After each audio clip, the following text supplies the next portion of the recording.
This week we talked about conversation in social group. Every group was a little bit different based on their age or what they're working on. So we went over a conversation in a number of different ways.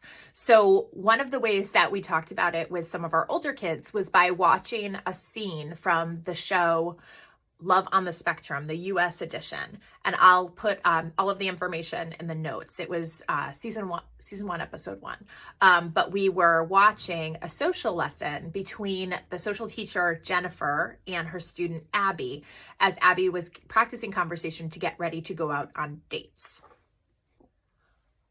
One of the activities that Jennifer used with Abby was taking ping pong balls and passing them back and forth as the conversation was going between the both of them. And the kids were able to see in the video very quickly that when Jennifer was demonstrating asking too many questions too quickly, Abby very quickly became overwhelmed with ping pong balls.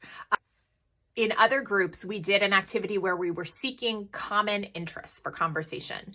So we did this a couple of different ways. In some groups, kids worked at a whiteboard with partners, just writing down their interests and drawing lines between things that overlapped. And in other groups, we had every child have their own whiteboard and wrote all of the things that they like to talk about and then passed them again around round robin, and kids would make check marks next to the things that they also liked to talk about. This was just sort of an opportunity for kids to connect with like-minded people, to have conversations that flowed a little bit more freely. One of our big warning zones is always about the amount of words you're taking up in a conversation. So we use this graphic to show, are you taking up too many of the words or maybe not enough? And I think the kids have become so conditioned to not taking up too many of the words that they forget that if they're not adding a lot to the conversation, it sort of leaves a lot of work for the other person.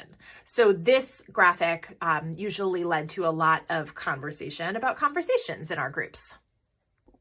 The final activity for conversation building we did primarily with our 4th and 5th grade boys, although I think a lot of the girls would like this too.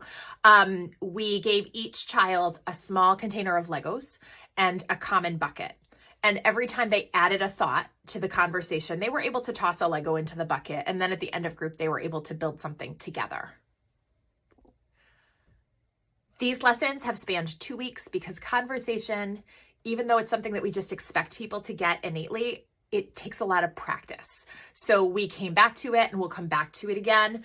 And it's just something that kids won't pick up on quickly. So practice, practice, practice.